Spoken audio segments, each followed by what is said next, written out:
Madam, നമ്മുടെ അനുമോള് പടിയിന്ന് താഴെ വീണു. കുറച്ച് പരിക്കുണ്ട്. മേഡം ഒന്ന് വന്നേ. പേടിക്കണ്ട മോളെ, പേടിക്കണ്ട. ഒന്നുമില്ല, ഒന്നും സംഭവിച്ചിട്ടില്ല. ഒന്നുമില്ല, പേടിക്കണ്ട. മേഡം പേടിക്കണ്ട, കുഴപ്പമൊന്നുമില്ല, ഒന്നും സംഭവിച്ചിട്ടില്ല. നീ ഒന്ന് സമാധാനിക്ക്. പേടിക്കല്ലേ മോളെ, ഞങ്ങൾ എല്ലാവരും കൂടെയല്ലേ.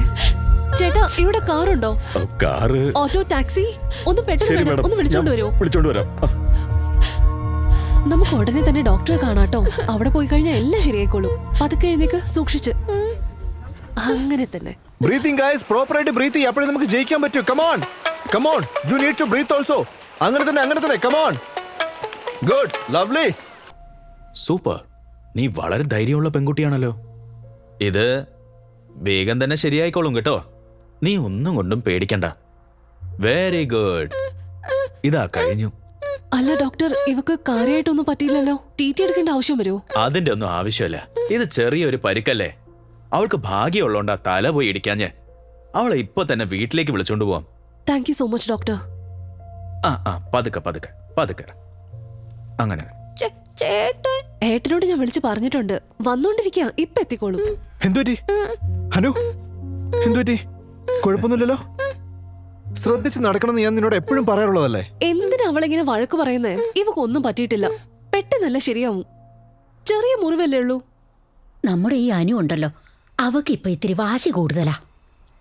ഇപ്പൊ ഇടയ്ക്കിടയ്ക്ക് ഈ പടിക്കെട്ട് വെറുതെ കയറി ഇറങ്ങുക. ഞാൻ പറയുന്നതൊന്നും തീരെ അനുസരിക്കില്ല. ഈ പ്രായത്തിലുള്ള കുട്ടികൾക്ക് ഇച്ചിരി വാശിയൊക്കെ വേണം ആന്റി. ഞാൻ എപ്പോഴും ഇവളുടെ കൂടെ തന്നെ ഉണ്ടാവാറുള്ളതാ. ഇന്ന് ഓഫീസിൽ ഒരു മീറ്റിംഗ് ഉണ്ടായിരുന്നു, അതുകൊണ്ട് നോക്കാൻ പറ്റിയില്ല. അവിടെ ഒരു സ്ത്രീയെ ജോലിക്ക് നിർത്തിയിട്ടുണ്ട്. അവരാണെങ്കിൽ എപ്പോ നോക്കിയാലും ഫോണിൽ തന്നെയാ. പെങ്കൊച്ചിനെ നോക്കുക എന്ന് പറഞ്ഞാ വലിയ കാര്യ. അതും നിന്നെ പോലുള്ളൊരു പണക്കാരി പെണ്ണ്. നിന്റെ അച്ഛൻ ഇത്രയും വലിയ ധനികനായിരുന്നിട്ടും കൂടി എങ്ങനെയാ മോളെ ഇതുപോലുള്ള അവസ്ഥയൊക്കെ മനസ്സിലാക്കാൻ പറ്റുന്നത്? ഇതില് മനസ്സിലാക്കാൻ എന്താ ഉള്ളേ? ഞാൻ ജനിച്ചപ്പോ തൊട്ട് എന്റെ അച്ഛനല്ലേ കൂടെയുള്ളേ. അച്ഛനാണ് ഏതൊരു കാര്യത്തിനും എന്റെ കൂടെ തന്നെ നിൽക്കുക. ആന്റിക്ക് ഒരു കാര്യം അറിയോ? അമ്മ എന്നെ മടിക്ക് എടുത്തുമ്പോ ഞാൻ ഭയങ്കരമായിട്ട് അലറി കരയാറുണ്ടായിരുന്നു. ചിലപ്പോ അതുകൊണ്ടായിരിക്കും അമ്മ എന്നെ നേരത്തെ ഒറ്റയ്ക്കാക്കിയിട്ട് പോയത്. അതിനുശേഷം ഞാൻ മനോനിക്കേതനിലെ ഒരു അമ്മയായി മാറി. അതിനുശേഷം നിങ്ങൾ എല്ലാവരും എന്നെ സ്നേഹിക്കാനും തുടങ്ങി. എനിക്കൊരു കുടുംബവും കിട്ടി. അനു, ദാ കഴിക്ക്. കൊള്ളാലോ. ഏട്ടാന്ന് വിളിച്ച ആളെ ഇപ്പതേ ബൃന്ദാന്ന് വിളിക്കുന്നത്. എന്താടാ, നിനക്ക് അസൂയ തോന്നുന്നുണ്ടോ? മോളെ ബൃന്ദേ, ഇവനും കുറച്ച് വാരിക്കൊടുത്തു. എന്തിനാ മോനെ നാണിക്കുന്ന്? ഞാനിനിയും എത്ര നാളെന്ന് വെച്ചാ ഉണ്ടാവുക? നിങ്ങളെല്ലാം വിട്ടിട്ട് എനിക്ക് പോവേണ്ടി വരില്ലേ? അന്നു മുതൽ ബൃന്ദയല്ലേ നിങ്ങളെയൊക്കെ നോക്കേണ്ടത്, അല്ലേ മോളെ?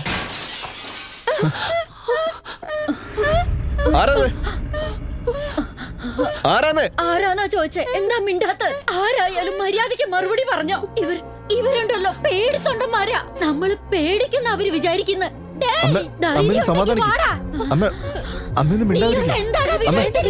ഇങ്ങോട്ട് ഇറങ്ങി വാടാ. എനിക്ക് ജീവനുള്ളിടത്തോളം കാലം ഈ വീട് വിൽക്കാൻ ഞാൻ സമ്മതിക്കില്ല. ഞാൻ സമ്മതിക്കില്ല. വിവരം അറിയിക്കും.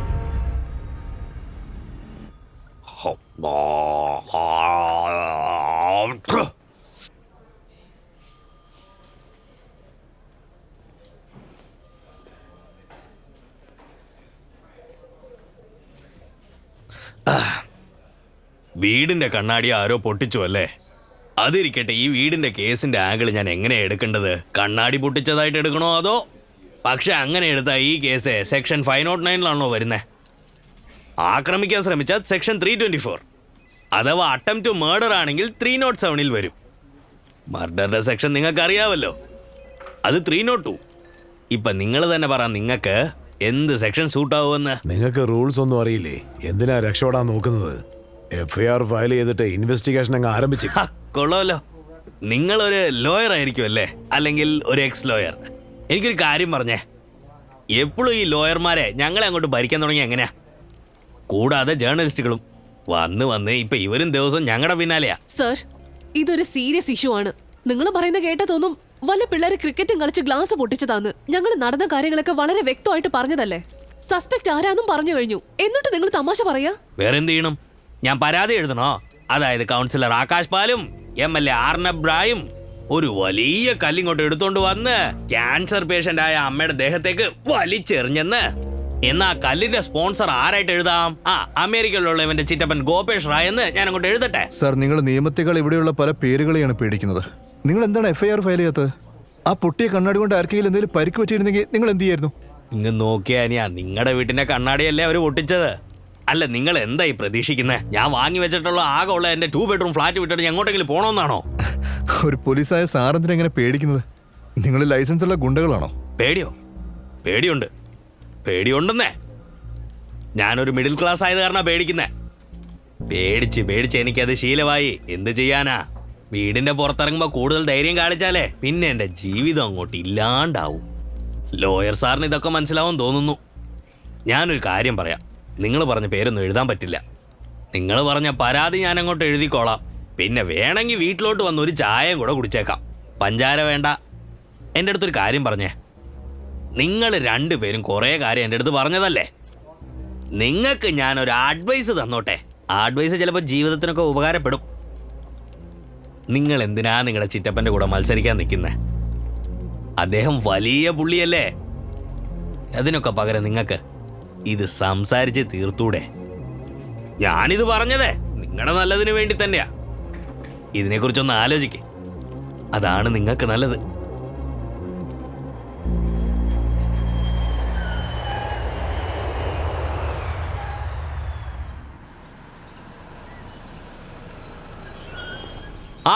വാ എല്ലാരും വാടാ, വന്ന് ലക്കേജ് എടുക്കടാ.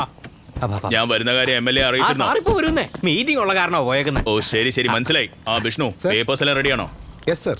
ഞാൻ അതിൽ പറഞ്ഞിരുന്ന കറക്ഷൻസ് എല്ലാം ചെയ്തിട്ടുണ്ടോ? സാറേ എല്ലാം ശരിയാക്കിയിട്ടുണ്ട്, പക്ഷെ ഒരു പ്രശ്നമുണ്ട്, സൈൻ മാറുന്നു. അതുകൊണ്ട് പെറ്റീഷൻ ഇടാനായിട്ട് ഇച്ചിരി കഷ്ടമാണ്. നിങ്ങൾ പറയുന്ന വിഡിത്തം കേൾക്കാനല്ല ഞാൻ ഇങ്ങോട്ടേക്ക് വന്നിരിക്കുന്നത്. എനിക്ക് ഉടനെ തന്നെ ഈ ഡീല് കഴിയണം. You understand? ഏതെങ്കിലും ഹാൻഡ് റൈറ്റിംഗ് സ്പെഷ്യലിസ്റ്റ് ഉണ്ടെങ്കിൽ വേഗം വിളിച്ചോണ്ടോ അവരെ. ഫേക്ക് സൈൻ ചെയ്തോ, ഐ ഡോണ്ട് കെയർ. ആവശ്യത്തിൽ കൂടുതൽ ഞാൻ പൈസ തന്നിട്ടുണ്ടല്ലോ നിങ്ങൾക്ക്. ആ പൈസ ചെലവാക്കി വേഗം പണി തീർക്കാൻ നോക്ക്. തീർച്ചയായിട്ടും സാറേ. ഹലോ അർണബ്, ഞാൻ ഇപ്പോഴാ ഹോട്ടലെത്തിയേ. ചേട്ടാ ഞാനൊരു കാര്യം ചോദിക്കട്ടെ, ഇതുപോലത്തെ ബോട്ടിൽ ഡ്യൂട്ടി ഫ്രീ ഷോപ്പിൽ എത്ര രൂപയ്ക്ക് കിട്ടും? അതറിഞ്ഞിട്ട് നിനക്കെന്തിനാ? നീ ഒരു രാഷ്ട്രീയക്കാരനല്ലേ, നിന്റെ പിടിപാട് വെച്ച് എല്ലാം ഈസി ആയിട്ട് കിട്ടുമല്ലോ. പിന്നെന്താ? നീ ആഗ്രഹിച്ച ഇവിടെ എന്താ നിനക്ക് കിട്ടാത്ത? അല്ലല്ല, ഞാൻ പറഞ്ഞു വന്നത് അതല്ല. ഇപ്പൊ എല്ലായിടത്തുനിന്നും ഞങ്ങൾക്ക് അങ്ങ് പ്രഷറാ. അർണബ് ഒരു 10 ബോട്ടിൽ വിസ്കി വാങ്ങിച്ചോണ്ട് പോവാ. അർണബ് ഒരു 200 പാക്കറ്റ് ബിരിയാണി വാങ്ങിച്ചോണ്ട് പോവാ. അതായത് ഒരു ചെറിയ അമ്പലത്തിലെ ഉത്സവം മുതലേ ബ്ലഡ് ഡൊണേഷൻ ക്യാമ്പ് വരെ ഞങ്ങൾക്കാ പ്രഷർ. അതുകൊണ്ടാണ് ഞാൻ ചോദിച്ചത്. ഇതാ നോക്കിയ വിഷ്ണു, ഞാൻ പറഞ്ഞതുപോലെ ഡോക്യുമെന്റ്സ് എല്ലാം റെഡിയാക്കിക്കോളൂ. Okay sir. പിന്നെ നീ എന്തോ പ്ലാനിനെ കുറിച്ച് പറഞ്ഞല്ലോ, അതിനെ കുറിച്ചൊന്ന് തെളിച്ച് പറഞ്ഞേ. ഇതാ നോക്കടോ, എല്ലാ കാര്യങ്ങളും വ്യക്തമായിട്ട് പറയണം. അദ്ദേഹം ധാരാളം ചെയ്തിട്ടുണ്ട്, അതുകൊണ്ട് അദ്ദേഹം പറയുന്നത് കേൾക്കാതിരിക്കാൻ പറ്റില്ല. സാർ വിഷമിക്കണ്ട. പോലീസ് ഇവിടെ അടുത്തുള്ളവരുടെ അടുത്തൊക്കെ ചോദിച്ച ഒരു നല്ല റിപ്പോർട്ട് റെഡിയാക്കിയിട്ടുണ്ട്. ആ റിപ്പോർട്ട് ഞങ്ങളെ ആകാശിന്റെ ഓഫീസിലോട്ട് അയച്ചു വെച്ചിട്ടുണ്ട്. എന്ത് റിപ്പോർട്ടാ? അതായത് ആ വീട് അപകടം പിടിച്ചതാ. എപ്പോ വേണമെങ്കിലും അത് തകർന്നു വീഴും. അതുകൊണ്ട് ഉടൻ തന്നെ അത് കാലി ചെയ്യണം, അല്ലെങ്കിൽ കോർപ്പറേഷൻകാർ വന്ന് അവരുടെ ജോലി സ്റ്റാർട്ട് ചെയ്യും. ഈ വീട് എപ്പോ വേണമെങ്കിലും ഇടിഞ്ഞു വീഴേക്കാം. കോർപ്പറേഷൻ ആണെങ്കിൽ അറിയിപ്പ് തന്നിട്ടുണ്ട്. എല്ലാരും അതുകൊണ്ട് സൂക്ഷിക്കുക.